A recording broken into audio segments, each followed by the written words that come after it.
The Lord be with you. And with your spirit. A reading from the Holy Gospel according to Matthew. Glory to you, O Lord.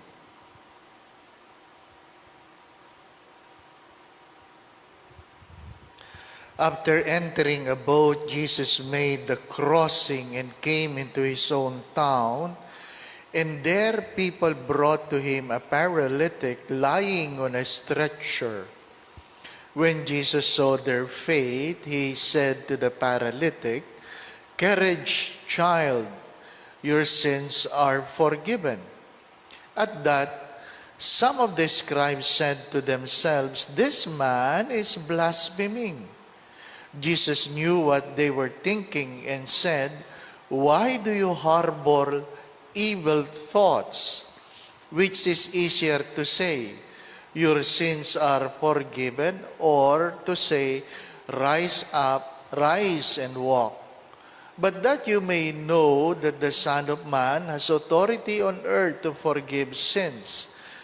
He then said to the paralytic, "Rise, pick up your stretcher and go home." He rose and went home. Then the crowd say, "This they were struck with awe and glorified God who had given such authority to men."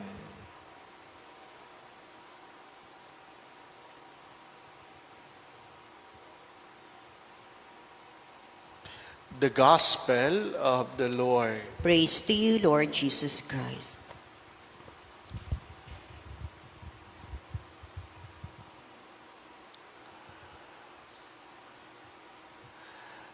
Some people have this experience. They committed wrong, and their family chastised them, treated them as non-existent in their house. Walang nagsasalita sa kanila, walang kumakausap sa kanila dahil meron silang nagawang kasalanan. Later on, pinalayas sila. Merong mga ganong karanasan. Merong ganong karanasan. Dahil hindi nagustuhan marahil ng magulang mo ang iyong ginawa, hindi ka na pinapansin. Later on, pinalayas ka. How would you feel?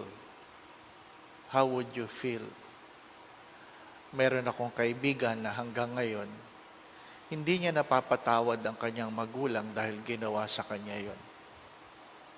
Ngayon, siya ang naghahanap buhay para sa pamilya.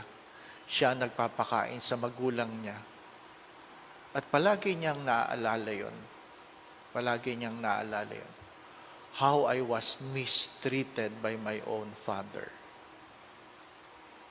My dear friends, my brothers and sisters, we have our own woundedness, brought about perhaps by the wrongs of others or by our own misgivings. The first reading speaks of that. Because they have failed to obey God, God begin allowing them to experience defeat, poverty, name it. They are being divided and destroyed in their own land. And yet, the sad story, they have failed to change their lives. They have failed to correct what is wrong. And the first reading speaks of a people being exiled. Being exiled. Hindi ka natuto dahil nung una, pinagsabihan ka at hinayaan ng Diyos na ikay mapahamak dala ng iyong kasalanan, hindi ka pa rin natuto. Hindi ka pa rin natuto. Palagi ko yan sinasabi. Mahalagang ano ang iyong natutunan. Maganda man o pangit ang karanasan, ang palaging tanong, ano ang itinuturo sa iyo ng Diyos? Anong natututunan mo? Sapagkat kapag hindi ka natuto, lalo kang mapapahamak. Can you imagine? Can you imagine your own stubbornness that your family suffered? Your wife becomes a harlot? Pag English, medyo hindi masama ang pakinggan, di po ba, no? But can you put that in Tagalog? Dahil sa kasalanan mo, ang iyong asawa, sorry for the words, the Tagalog word was, naging puta. It has lost all your dignity. Worse, you will see your children died by the sword. Can you imagine? Ginusto ba ng Diyos yun? Hindi. It is a product of your own doing. As I've said this many times, we can commit sin out of ignorance. But you have to remember, if you commit sin out of arrogance, then you will suffer more. You will suffer more. The sufferings we have, brothers and sisters, either we have done so good things or we have done so many bad things. Prophecy is not to foretell the future. To prophesy is to tell you what you ought to hear according to the words of God. We hate prophets. We don't like prophets. We don't like people telling us that if we will not do this, we will bring our lives into ruin. Ayaw natin yun. Pero pag tayo ay nagkakahirap-hirap na, itatanong mo sa Diyos, Lord, bakit mo kami pinabayaan? Ang sagot ng Diyos, hindi ako nagpabaya. Ikaw ang nagpabaya. Ikaw ang nagpabaya. Maganda pong pagtuulan ng pansin ito. And if you look and read the book of Psalms, you can find the word, some were sick because of their sinful ways. It's good that the word some was being put into it. Some were sick. And it's good to us if we are sick. Am I sick because of my sin? If not, di ba? Magandang pagtuunan ng pansin yun. If you are sinful and yet you were not sick, then perhaps you have the reason to understand more the word mercy. Mercy is being spared from the punishment we deserve. A paralytic was brought before Jesus. You know that in the olden times, your sickness is always a manifestation of your sinfulness. Somebody brought a sick person. And Jesus knew that the only way to heal this person is to be forgiven. To be forgiven from his sins. Ano bang mas madaling sabihin? Tumayo ka na dyan. Lumakad ka. O mas madaling sabihin yung pinatatawad ka na sa iyong kasalanan. Of course, many find it difficult to understand. Many. Pag may sakit, tinatanong ko yung mga tao na may sakit. Sabi ko, is there anything you can remember that has brought you to this sickness? Can you remember anything that you think has brought you to this problem? Sabi ko nga sa inyo, I'm not a healing priest. There were times I tried to do some healing masses. Hindi ko kaya. Hindi ko kaya. I don't have the energy. And perhaps I don't have the charism. Because every time after a healing mass, I go to my room vomiting with all the back pains. Ay, hindi akin yan. Lord, huwag mo na ibigay sa akin yan. But my dear friends, my brothers and sisters, it's good to ask ourselves.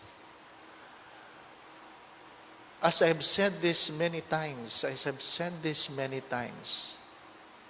as you look into yourself,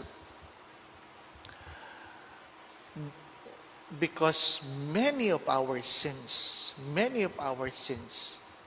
is we tend to believe and think perhaps that we are to. Entitled to. Ano sinasabi ko palagi? Entitlement or the beginning of entitlement is the end of gratitude. The beginning of entitlement is the end of gratitude. The moment you feel being entitled and you lost your sense of gratitude, then you begin to fall into sin. Nawala na yung hiya mo sa sarili mo. Di ba? Nakakalungkot. Mambabatas ka. Inaawit ang pambansang awit. Kitang-kita ka sa camera na wala kang paggalang, tapos sasabihin mo sa mga tao. Ask yourself, brothers and sisters. At palagi maganda rin pagtuunan ito ng pansin. Ano pa? Maganda rin pagtuunan ng pansin. When there are selective justice, everywhere, when there is a selective justice, it is a clear indication that evil persists. When there is a selective justice, it's a clear indication that evil persists. That's why our prayer is, spare us, O Lord. Have mercy on me, a sinner. Amen.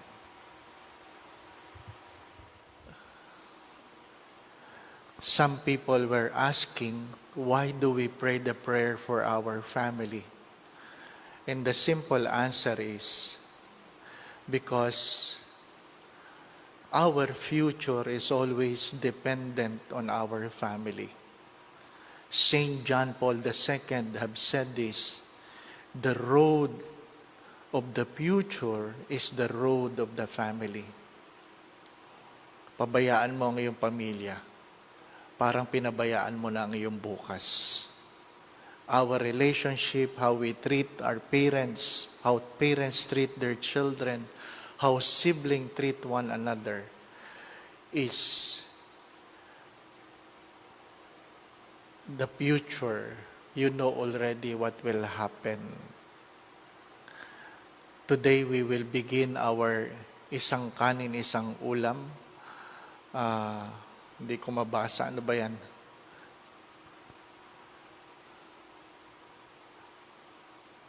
Ano nakasulat? Nako. Wala po. Hindi ko po mabasa. Hindi ko po mabasa. Pasensya.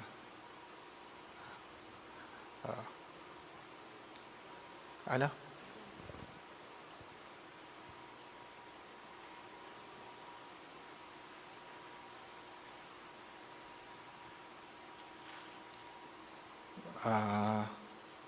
Yun daw ang sasakyan na nakapark, ang plate number. Hindi ho, wala akong sasakyan. Ano pa? Pinapaalala lang. Sabi po kasi ni Father Ted, pag namimigay daw po ng communion, nakakalimutan ng iba. Ang sagot po ay amen. Hindi po thank you. Ano po? Amen. Hindi na nga naimik eh. Kung ano-ano pa sinasabi. Amen ha, amen. Ano sinasabi ko? Today we will begin our isang kanin, isang ulam. Ano po? Again, this apostolate is to support the livelihood of the carinderias around our parish. And the food we get from them, we give them to the street dwellers. Kaya pag kayo po'y tumatawag, sasabihin nyo, magbibigay ho ako ng bigas, magbibigay ho ako ng dilata para sa isang kanin, isang ulam. Ay hindi po yan ang ating adhikain. That is not the reason of our apostolate. Ano pa? Pagsasaingin nyo pa ako. Huwag nyo na akong pagsaingin. Ano pa?